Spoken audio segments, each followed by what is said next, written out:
तलाक दूंगी, लेकिन मेरी भी एक शर्त है। जब मैं रात को घर पहुंचा तो मेरी पत्नी ने खाना लगाया। मैंने उसका हाथ अपने हाथों में लिया और कहा, मुझे तुमसे कुछ ज़रूरी बात कहना है। वो शांत बैठकर खाना खा रही थी।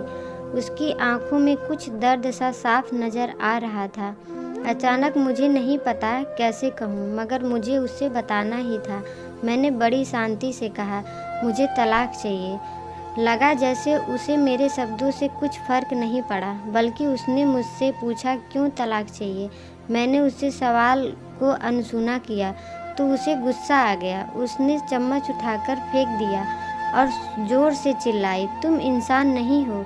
उस रात हमने एक दूसरे से बात नहीं की। वो रो रही थी। मुझे पता था कि वो जानना चाहती थी कि आखिर ऐसा क्या हुआ जो हमारा रिश्ता टूटने की कगार पर आ गया। पर मेरे लिए उसके सवालों का जवाब दे पाना नामुमकिन था कि मैं अब किसी और से प्यार करने लगा हूँ। अब मुझे उससे प्यार नहीं रहा। मैंने उससे सबके बरसों के प्यार की सज़ा दी थी। भले मन में मैंने तलाक के पेपर तैयार किए। उसमें लिखा था कि वह पूरा घर, कार और कंपनी की 30% शेयर ले सकती हैं इस तलाक के बदले में। लेकिन उसने उस पेपर्स को देखा और उनके टुकड़े टुकड़े कर दिए। वो औरत जिसने मेरे साथ जीवन के 10 साल बिताए थे, वो आज मेरे लिए अनजान हो चुकी थी। मुझे इस 10 सालों का जो उसने मेरे लिए बर्बाद किए, मगर मैं क्या करूं? जो हो चुका उसे मैं बदल नहीं सकता था, क्योंकि मैं किसी और से, अपनी पत्नी से भी ज़्यादा प्यार करने लगा था। आखिरकार उसके सब्र का बांध टूट गया। वो फूट फूट कर मेरे सामने रोने लगी। मेरे लिए उसका रोना एक तरह से उसकी रिहाई की तरह था। तलाक की ये बात जो कई दिनों से मुझे परेशान कर रही थी। अगले दिन मैं घर काफ़ी लेट आया। मैंने देखा कि वो टेबल पर बैठकर कुछ लिख रही थी। मैंने शाम का खाना नहीं खाया था, लेकिन फिर भी मैं सीधे ऊपर जाकर अपने कमरे में सो गया, क्योंकि पूरा दिन प्रिया के साथ रहने और कई जगह घूमने के बाद मैं थक गया था। वो शायद रात को उसी टेबल पर लिखते लिखते सो गई थी। सुबह उसने तलाक देने की शर्त बताई।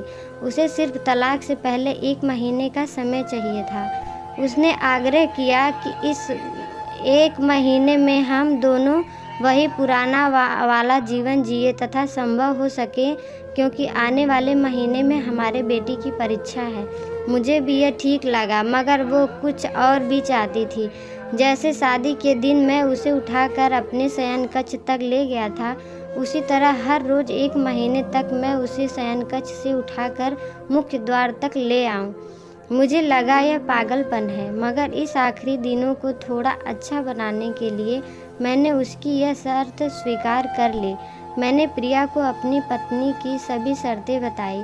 वो हंसने लगी। उसे लगा मेरी पत्नी कितनी भी तरीके अपना ले, तलाक होना तो तय है। लेकिन उस दिन जब मैं उससे अपनी पहली बार उठाकर गेट तक ले आया तो हम दोनों काफ़ी अजीब महसूस कर रहे थे। पीछे से हमारा बेटा भी खिलखिलाकर खुश हो रहा था। वह मेरे सीने से लगी थी और मैं उसकी खुशबू महसूस कर रहा था। पहले जितनी उसमें वो कसाव नहीं था, और चेहरे पर कुछ हल्की झुर्रियाँ नज़र आ रही थी और बाल भी सफ़ेद होने लगे थे। ये वही औरत थी जिसने अपने जीवन के 10 साल मुझे समर्पित किए थे। 14 दिन जब मैंने उसे उठाया तो वो पुरानी रोमांच लौटने लगी थी। 5वें और 6ठे दिन वो पुराना प्यार भी जागने लगा। मैंने प्रिया को इस बारे में कुछ नहीं बताया था। शायद हर रोज़ यह सब करने का मैं आदी हो गया था। एक दिन वह अपनी पसंद की साड़ी निकाल रही थी, लेकिन कुछ खास नहीं ढूंढ पाई। उसने सांस भरते हुए कहा कि उसके सारे कपड़े बड़े पड़ने लगे हैं। तब मुझे पता चला कि वह काफ़ी दुबली हो गई है और इसलिए मैं उसे आसानी से उठा पा रहा था। मेरे दिल को एक झटका सा लगा। उसने अपने दिल में काफ़ी सारा दर्द छुपा रखा था। पता नहीं कैसे मैं आगे बढ़ा और उसके सिर को छूकर देखा। अचानक हमारा बेटा आया और बोला कि पापा, ये तो मम्मा को उठाकर बाहर ले जाने का समय हो गया है। उसके लिए अपने पापा द्वारा मम्मा को इस तरह उठाकर ले जाते हुए देखना जीवन का अभिन्न हिस्सा बन गया था। मेरी बीवी ने हमारे बच्चों को बुलाया और ज़ोर से उसे गले लगा लिया। मैंने अपना चेहरा दूसरी तरफ कर लिया। मैंने अपनी पत्नी को रोज़ की तरह उठाया और बेडरूम से सिटिंग रूम होते हुए हॉल तक लाया। उसने प्यार से अपने दोनों हाथ मेरी गर्दन के आसपास रख दिए। मैंने उसे ज़ोर से पकड़ रखा था, बिल्कुल हमारे सुहाग रात की तरह, मगर उसका इतना कम वज़न मुझे परेशान कर रहा था।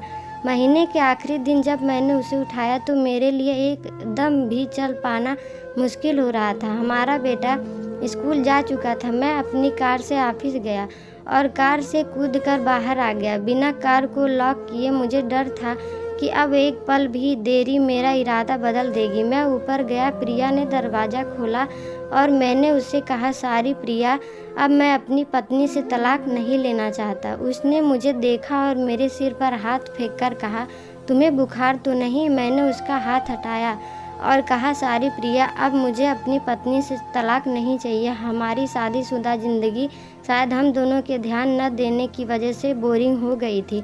अब मुझे एहसास हुआ है कि जिस दिन मैं उसे शादी करके अपने घर लाया था, उस दिन से जीवन के आखिरी दिन तक मुझे उसका साथ निभाना है। प्रिया के होश उड़ गया। उसने मुझे एक जोरदार चाटा जड़ दिया। मेरे मुंह पर वह रोने लगी और दरवाज़ा अंदर से बंद कर लिया। मैं सीढ़ियों से नीचे उतरा और आकर अपनी कार में बैठ गया। आगे एक फूल वाले की दुकान पर रुका और अपनी प्यारी पत्नी के लिए एक सुंदर सा गुलदस्ता लिया। दुकानदार ने पूछा कि इस पर क्या लिखना है। मैंने मुस्कुराते हुए कहा कि मैं तुम्हें जीवन के आखिरी दिन तक यूं ही उठाता रहूँगा, मेरी अर्धांगिनी। उस शाम जब मैं घर आया, हाथों में गुलदस्ता लिए, मेरे चेहरे पर एक मुस्कान थी। मैं ऊपर अपने कमरे की तरफ भाग कर गया, लेकिन तब तक वह मुझे छोड़कर दुनिया से जा चुकी थी, हमेशा के लिए। वो कई महीनों से कैंसर से लड़ रही थी, लेकिन मैं प्रिया के साथ इतना खोया हुआ था कि कभी ध्यान नहीं दे रहा। उसे पता था वह जल्दी से मुझे छोड़कर जाने वाली है, इसलिए वह मुझे और मेरे बेटे के रिश्तों को टूटने से बचाना चाहती थी। मैं नीचे उससे तलाक लेना चाहता था, लेकिन फिर भी उसे मुझे अपने बच्चों की नज़रों में एक प्यारा पति और पिता बना दिया था। बड़ा घर, बड़ी कार और बैंक बैलेंस ये खुशियाँ का हिस्सा ज़रूर बन सकते हैं, मगर अपनों के बिना इनकी कोई कीमत नहीं। इस कहानी के बारे में आपकी क्या राय है, हमें कमेंट बॉक्स में ज़रूर बताएं। और अगर हमारी वीडियो अच्छी लगी हो तो लाइक करें, शेयर करें, हमारे चैनल को सब्सक्राइब ज़रूर करें। वीडियो देखने के लिए धन्यवाद।